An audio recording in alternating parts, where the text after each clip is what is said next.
Bom dia, povo bonito! Tudo bem com vocês?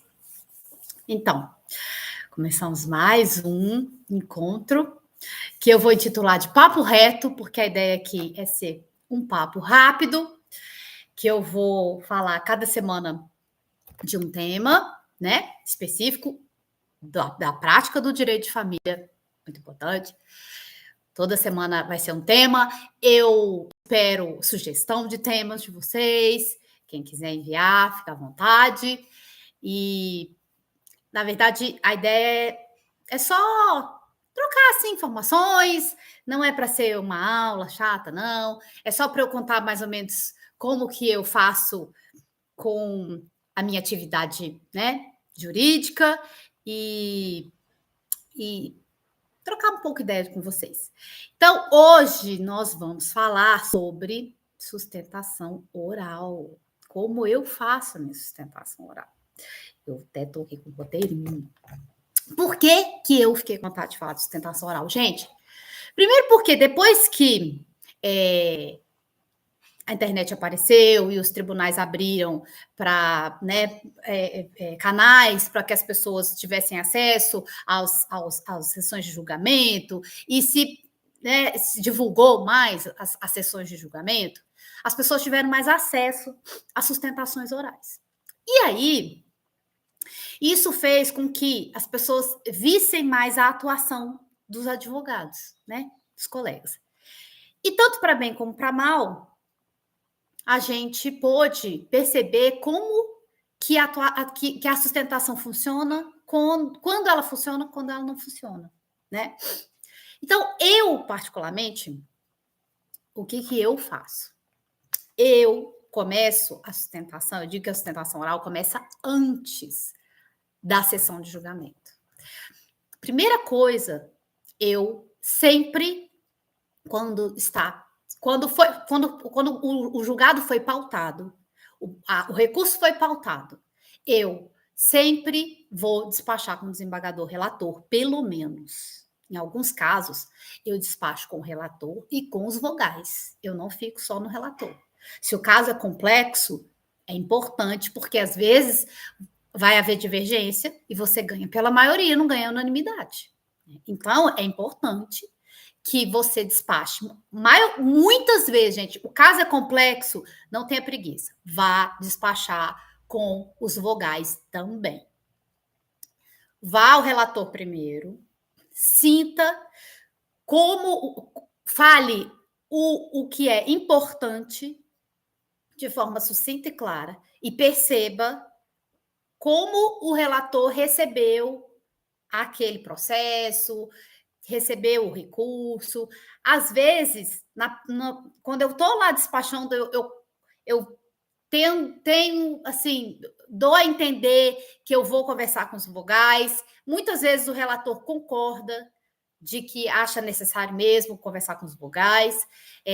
A gente tem a impressão que a vaidade é muito grande, mas não. Os desembargadores gostam que a gente atue nos processos, gostam da nossa participação de uma forma efetiva e de uma forma objetiva, né? Então, eu nunca tive problema com nenhum desembargador, nem com o ministro, nunca tive problema de nenhum despacho meu. Por quê? Porque a gente tem que ser objetivo, sucinto e esclarecer os pontos controvertidos, né? Não é ficar lá elucubrando, não. E aí, depois disso, então, depois que eu vou lá, converso e que vá a julgamento, aí a gente vai para a sustentação. No dia da sustentação, gente, por favor, vamos nos comportar como a liturgia pede.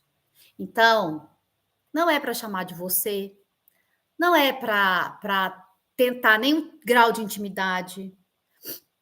E as vestimentas, gente, tanto que a gente coloca, né, a beca.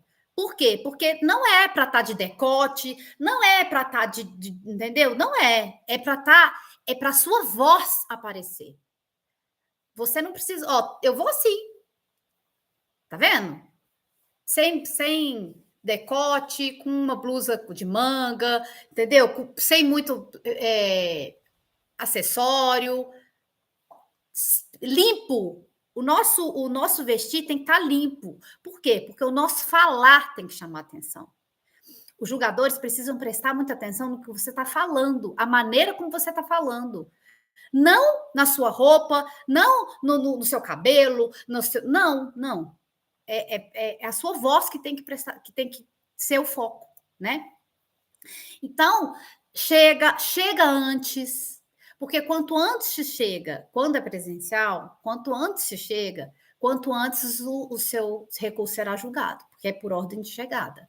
Né? Então, se inscreva, faça todas os protocolos. Normalmente você chega na sessão, tem lá um servidor que anota o seu nome, você tem que saber o número do seu processo, leva o número do seu processo direitinho. Lá tem a pauta, que tem um númerozinho referente. Sempre na porta da sessão tem a pauta, ou lá também num cantinho, né? Depende. Tem a pauta com um númerozinho. Não é o número, você vai pegar o número do seu processo, vai olhar lá o númerozinho do julgado, tá? Vai dizer o númerozinho que está pautado, e aí você se inscreve para sustentar. Quanto antes você chegar, quanto antes você... Lógico que tem... Ixi.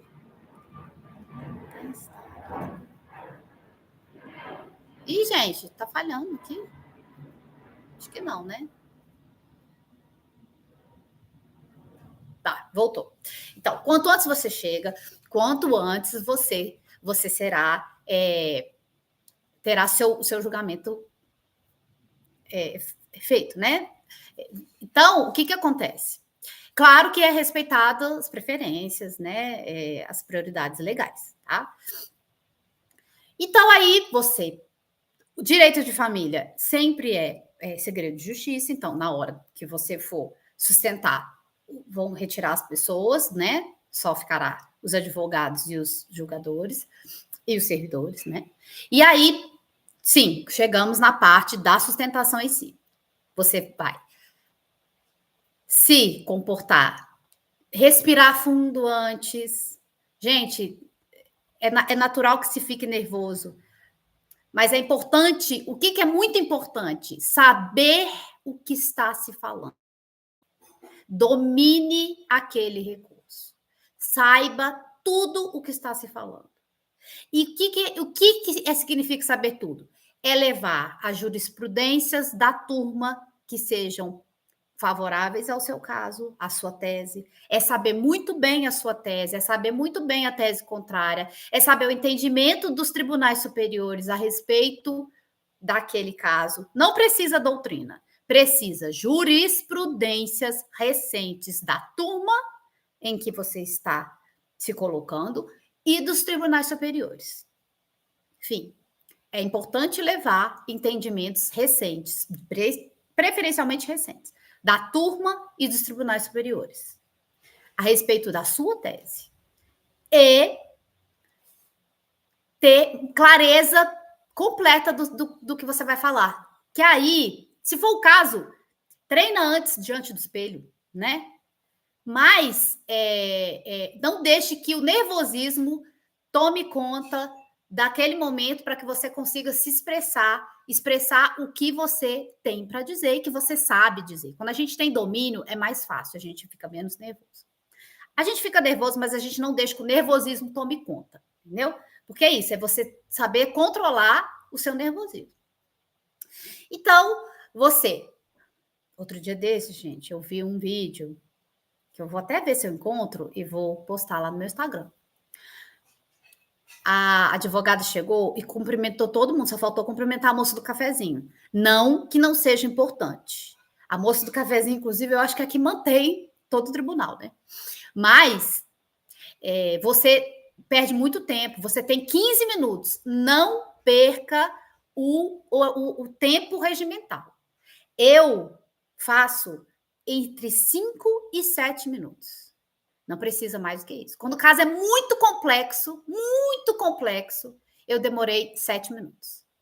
Entendeu? Agora, é isso. Você tem que listar, fazer um checklist muito objetivo do que você precisa fazer. 5 minutos, gente. 7 minutos foi o que eu mais demorei, né? É claro, no primeiro momento, depois os desembargadores eventualmente pedem para que você se manifeste, entendeu? Às vezes fica uma dúvida ou outra e eles pedem que você se manifeste. Ok. Caso contrário, gente, você está fazendo um resumo só para chamar a atenção das coisas importantes. Você não está contando, você não precisa contar os fatos. Não precisa. Você precisa contar as controvérsias. Você precisa listar ali o que você acha que é o direito que a pessoa tem. É isso, é controvérsia, é tese, não é fato. Tá? Recurso é tese, é controvérsia. Os fatos, os juízes já sabem. Entendeu? Então, você vai falar os fatos dentro do direito, já dentro da controvérsia, os que forem válidos para aquele recurso ali, para aquela sustentação. 5 a 7 minutos.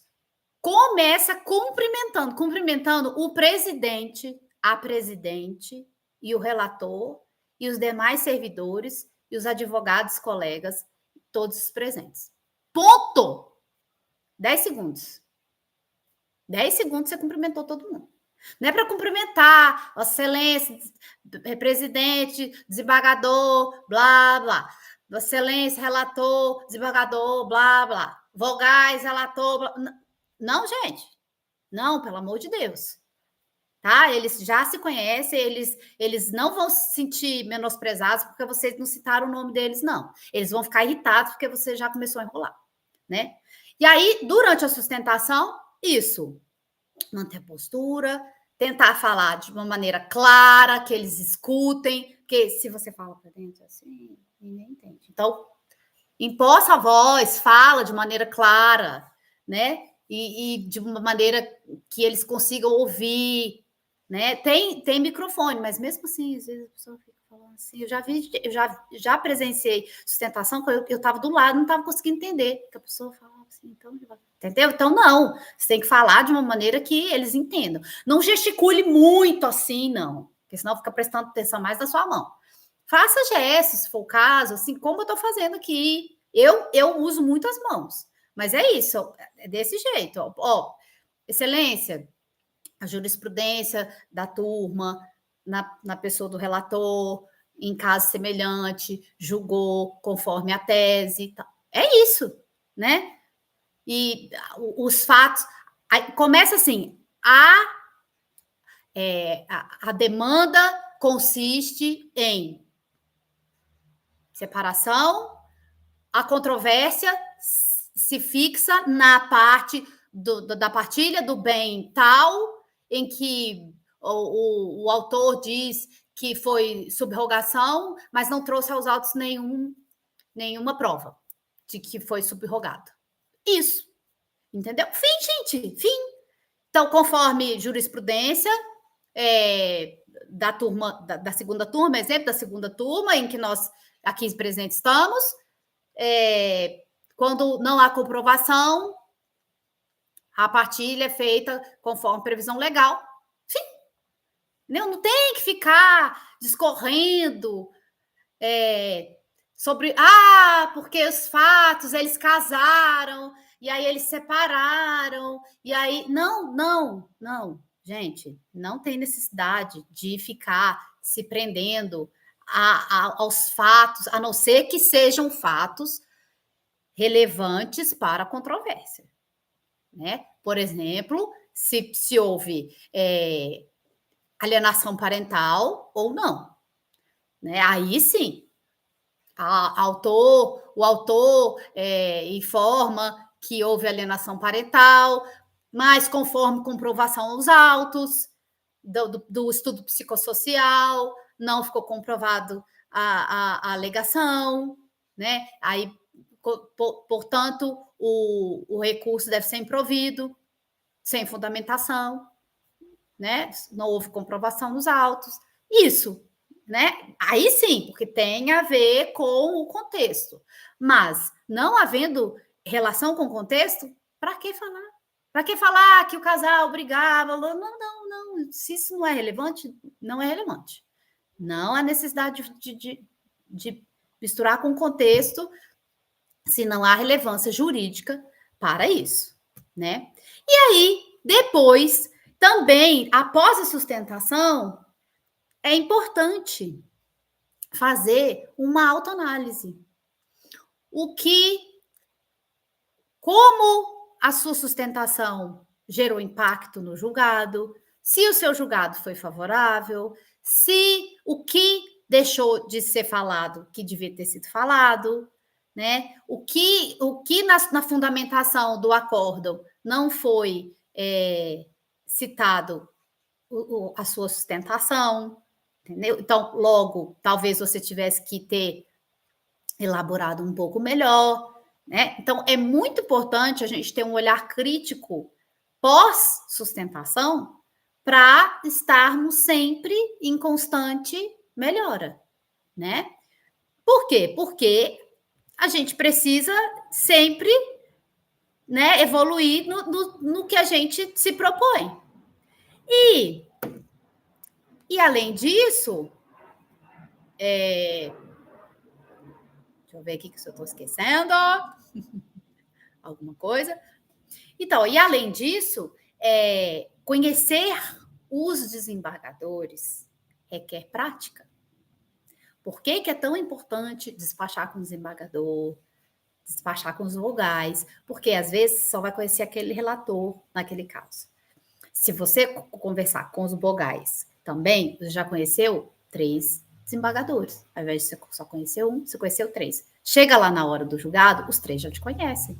Já viram o seu perfil, já viram que você é um profissional sério, que você é dedicado, que você sabe o que você está falando, né? Mesmo se ele não concorde com a sua tese, ele vai prestar atenção no que você está falando. E isso é muito importante, né? Ele prestar atenção à sua fala.